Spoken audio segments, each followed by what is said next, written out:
I'm Kelly Culpy, Communications Manager for the Department of Public Works. And today I have the pleasure of chatting with our Sewer Connection Program Manager, Ansley Demerlier. Hi Ansley, how are you? I'm doing great, Kelly. How are you? Great, thank you. We're so happy to have you. So if you've been following Barnstable's comprehensive wastewater management plan, you've likely seen a lot of activity in the roadways of Centerville. So before we begin, I figured we'd just give everyone a little overview of the CWMP and what you can expect over the next 30 years. So it is a 30-year plan being implemented in 3 10-year phases. The plan includes a variety of different initiatives, but is predominantly focused on sewer expansion and installing sewer infrastructure within our roadways. Currently, we are in year 3 of our first 10-year phase, and we've just recently completed construction on our first sewer expansion project, which we identified as Strawberry Hill Road. This project installed sewer infrastructure within the roadways of a portion of Craigville Beach Road, Strawberry Hill Road, and ultimately Finney's Lane. And now we're getting ready for our first wave of connections. So what the town did by way of our contractor was install that sewer infrastructure in the public roadway and then left sewer service stubs at each identified property at their property line within the right of way. So as people are hearing about sewer connection and how they're going to connect into the newly expanded municipal sewer system, I wanted to speak directly with our expert, Ansley, and learn more about what property owners can expect once they've been notified that they're eligible to connect to sewer. So before we jump in, Ansley, can you give me a brief overview of what the sewer connection process actually entails? What physically is happening during that portion of construction? So you're absolutely right. The contractor leaves the stub at the property line for the residents to connect into. The resident will hire a licensed sewer installer to connect their actual property into that sewer line. So effectively, the building on their property will be connected to that sewer service stub that was installed in the right-of-way at the property line. Correct. Great. So how do they know when to start this process? What does the communications cadence look like? What can they expect in terms of notifications? So DPW has a courtesy letter that we'll be sending out to all the properties along the route who will be connecting, and that letter includes these correspondence that they should be expected to get. The first one being an estimated sewer assessment from the treasurer's office, and then they would receive a notice of sewer connection hookup that would come from the health division. And then their final piece of correspondence would be their final assessment. Great. So really, the property owner takes action once they receive that sewer connection notification from the health division, correct? Correct. Yeah, so what's the next step? I mean, where do they go from there once they've been notified that they are eligible to connect? Once they're notified, they should start looking into our licensed sewer installer list. Get a couple of quotes, definitely want to get more than one, right? Just standard practice, shop around a little, get what's best for you. Whoever they contract with will tell them what they need to do to actually connect on their property. You know, what each individual site has its own specific characteristics. Right. And their contractor will be able to help them through what their connection will look like on their specific property. Yeah, that's a really good point. So it's not a one-size-fits-all and by any means. So I guess another question would be, so they've hired their licensed sewer installer. What is that sewer installer doing for them? What does the actual construction look like on a private property? So the process starts with a permit. Their contractor will reach out to DPW through our online portal, OpenGov, to apply for a permit to actually do the connection.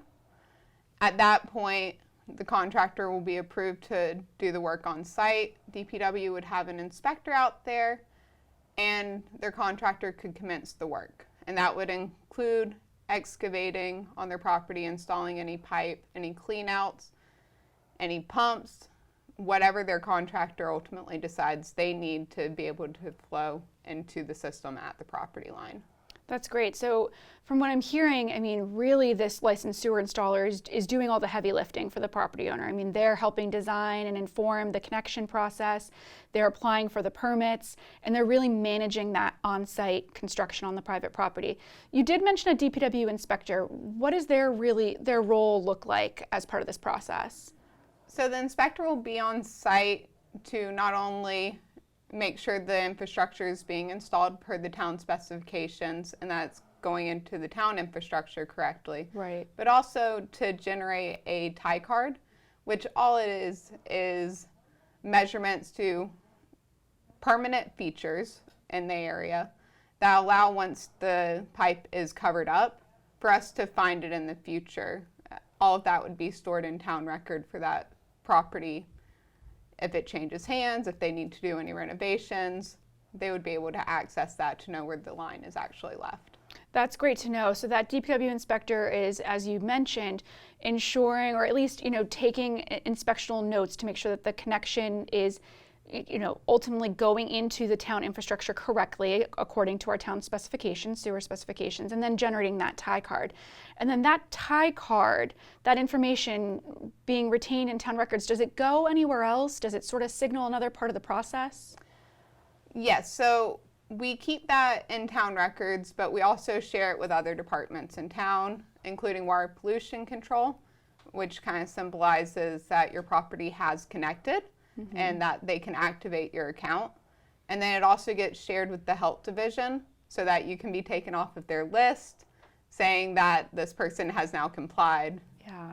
And have connected. That's great. Yes, you definitely want to, make sure you're complying with the connection policy. And from what I understand, the health division and ultimately the Board of Health for the town of Barnstable is really that governing authority on the sewer connection mandate, mandating sewer connection. And do you know how long folks will be given to connect to town sewer? Yeah, so the health division set the policy to be 6 months from the point that they receive their notice of sewer connection hookup. My understanding is they'll be sending that certified mail. So once the certified mail has been received, that's the date that would start the 6-month time frame. That's good to know. So obviously any questions that property owners have regarding the sewer connection policy or the timeline to connect could be directed to the Barnstable Health Division. Speaking of the Barnstable Health Division, another question I get asked often is septic. What do we do with our septic system once we've completed the connection process into sewer? Most septic systems can be pumped out and filled in. Some will have to be removed, but ultimately that's based on the property specific. And that would be a health division policy. Great. So the health division not only is really overseeing that sewer connection mandate, but also the septic system abandonment.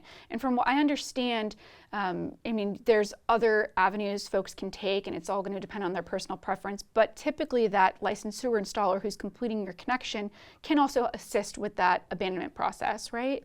That's my understanding, is typically the same contractor who can do your sewer installation on your property can also do your septic abandonment. That's good. Kind of makes things a little bit easier for folks. Centralize that work. Yes, yeah. So I have one more question, and before we get into it, I'll kind of lead with a little bit of context here because it's a big one, and it's something I'm asked often when we're out speaking at various public events and our outreach meetings, and it comes down to the financing and the financial resources. So what I understand is each property owner connecting to the municipal sewer system is essentially responsible for 3 costs. There's the sewer assessment, which most people refer to as a betterment. That was voted on by town council back in, I believe it was July of 2021, to be capped at $10,000 per sewer unit, which is typically your average single-family residence. In some cases, it could come out to less, depending upon the calculations done as part of the shared infrastructure costs. But we know that as of right now, it'll be capped at $10,000 per property or per sewer unit. Obviously, with the caveat that town council can adjust that in future years due to inflation. And I know that sewer assessment can also be financed as part of your quarterly tax bill up to 30 years, and that's something a property owner can work with the town treasurer collector's office on. There's also the sewer connection costs, as we've talked about, and you very eloquently stated that it's really a property by property scenario. So what it costs one property to connect to sewer is not necessarily going to be the same that it costs another, which is why we recommend multiple quotes. And then there's also the sewer service usage bill, which again, from my understanding, is based off of your water usage. and that will be billed at the same frequency that your water bill is billed at. So I'm sure we'll have another session where we talk with folks from water pollution control on the billing portion of that, but that's really what the three costs boil down to: assessment, connection, sewer service, actual usage fees. Where can people go to learn about financial options? What financial resources are out there for folks who are mandated to connect to sewer? I encourage people to actually utilize our Barnstable Water Resources website. It's barnstablewaterresources.com. And there's an anticipated cost page on there that has a plethora of information about different financing options and what they can expect. And they can go on there, and we keep that updated as different institutions might contact us. And we just generally try and keep that information updated.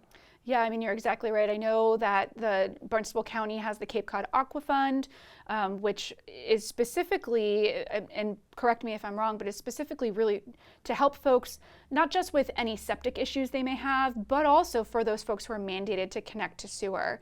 So a great opportunity for folks who are receiving their sewer connection notifications, and those are 0 to low interest betterment loans. Yeah, my understanding on that is that the 0% interest is specifically for these people being mandated for sewer connections. They can get a low interest loan on their septic, but it's really a 0% on their actual sewer connection, which is a great program to be able to offer. It's fantastic, a fantastic resource for our community. And as you noted, all of that information is available on barnstablewaterresources.com. With that, I do just want to note that Ansley and I are always available to participate in public meetings. So on barnstablewaterresources.com, there is a request presentation link, more information, and you can request myself, Ansley, really any member from DPW. There's quite a team of us on the engineering side specifically who will come out and speak at annual meetings, homeowners association barbecues. I mean, you name it. We've really embedded ourselves in the community. It's something that we're happy to do. Is there anything else in terms of outreach or communications or the connection process that you want to mention, Ansley? I think you really covered it all. We are happy to go out and engage with the community and make sure that they have all the information that they ultimately need to get through this process. It can be a long and laborious process, but the systems that we have set in place should make it go as easy as possible. Yeah, and I mean, as you said, I mean, anything like this, especially when you're doing construction on your property, can feel a bit scary, but that's why we have a resource like you. So can folks contact you directly as well? Yeah, people can contact me directly. We can put my email here. Yeah, absolutely. We'll share your email. They can also just contact DPW directly, and we can make sure that they reach you as well. I guess the only other thing I would note is that as we were talking about communications, you mentioned the DPW courtesy letter and the Board of Health connection notification, which are really those pivotal pieces of communication at the beginning of this process. And during that piece of communication, there's also a sewer connection process document that Ansley has helped create. So that's another piece of information to help folks walk them through the process. And we also have our full sewer connection handbook that will be coming out, which is about roughly 15 pages, which will go into a lot more detail on everything that we covered here today. We'll have that available for download on barnstablewaterresources.com, as well as printed hard copies at various town locations, including Town Hall. So with that, unless you have anything else to add, Ansley, I thank everyone for tuning in. And just a reminder that all of this information and more is available on barnstablewaterresources.com. Thank you.